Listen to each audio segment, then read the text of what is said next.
Today, we're going to tackle one of the deepest and, let's be honest, most confusing ideas in all of Eastern philosophy: emptiness. It comes from the Diamond Sutra, and here's the big secret. It has absolutely nothing to do with, well, nothingness. So what on earth does it really mean? Let's find out. So here's how we're going to unpack this. First, we'll bust the biggest myth about what emptiness is. Then, we'll get to the heart of it, this incredible idea about interconnection. After that, we'll look at a few mental lenses you can use to see the world in this new way. And, get this, we'll even explore how the idea of emptiness itself can become a trap.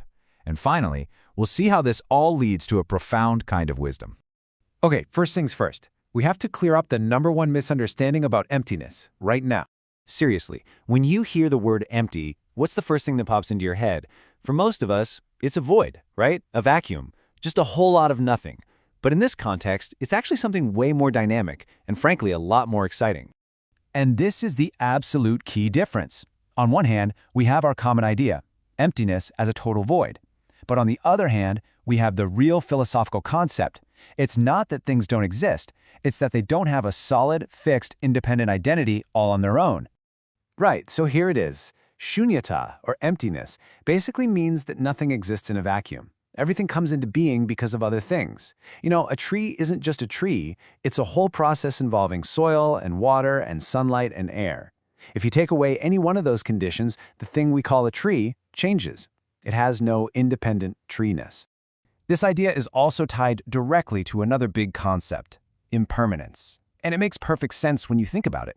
If everything depends on conditions, and those conditions are always changing, then everything itself must be constantly changing, constantly in flux. That constant change is what emptiness looks like in the real world. So what's the logical conclusion of all this? Well, it leads to this really beautiful and pretty radical idea, that everything in the universe is deeply, fundamentally connected. It's this idea of having no independent self. Let's just walk through the logic here. Pick anything. The phone in your hand, the cup on your desk. Okay, it exists, obviously. But its existence is a whole network of other things. The materials it's made from, the person who designed it, the factory that built it, the electricity that powers it, you name it. Change any of those things and the object itself is different. It doesn't have some unchanging, permanent phoneness. See? It's empty of that.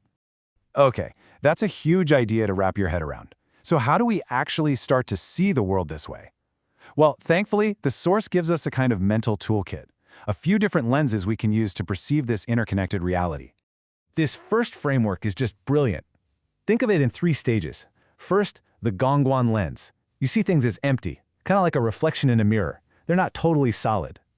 Then you put on the Gagguan lens. You acknowledge that, yeah, the reflection is there. It exists, but only temporarily. And finally, you have Zhengguan, the middle view, which pulls it all together.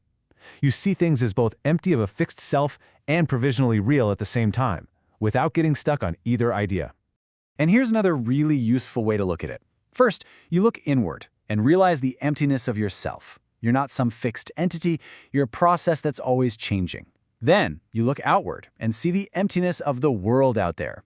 But the final step is the real game changer. You realize the very concepts of self and world are also just ideas. That's what lets you let go of clinging to anything. Now, this is where things get really, really deep, because this whole idea of emptiness, which is supposed to set you free, can actually become just another thing you get attached to. It can become a trap. Yeah. If you misunderstand this, you can fall into this way of thinking where you're like, okay, everything's empty, so who cares? Nothing matters. I can just do whatever. That's called emptiness sickness. It's a kind of nihilism that totally misses the point. It confuses interconnectedness with meaninglessness, and they are polar opposites.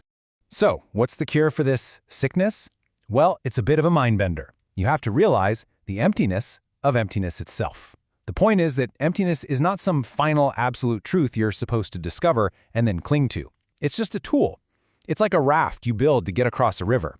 Once you're on the other side, you don't strap the raft to your back and carry it around, right? You let it go.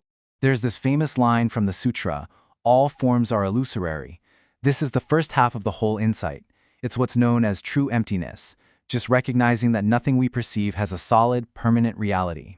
And then comes this incredible second half, called wondrous being. It says that when you see through the illusion of all these fixed, separate forms, you don't find nothingness. No, you find true reality. this dynamic, interconnected, amazing flow of existence itself. So it's not about rejecting the world, it's about finally seeing it clearly for what it is. So let's tie all of this together. Why do all this mental heavy lifting?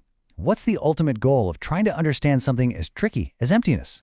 Well, really, at its core, this isn't some abstract philosophical game. It's an incredibly practical tool for living a better life. The whole point is to free our minds from attachment, from that constant mental grasping at fixed ideas about who we are, who other people are, and how the world should be. Because that grasping, that need for everything to be solid and predictable, is where so much of our stress and unhappiness comes from. And that freedom, that clear-eyed way of seeing things as they really are, connected, always changing, and just miraculously alive, that is the perfection of wisdom, Prajñā. It isn't about collecting more facts in your head. It's about having a fundamental shift in how you see everything. So we'll just leave you with this to think about. If you really let this idea sink in, that nothing and nobody, including yourself, exists in a little bubble, but is part of this massive interconnected web, what would actually change for you day to day? How might that shift the way you see, well, everything?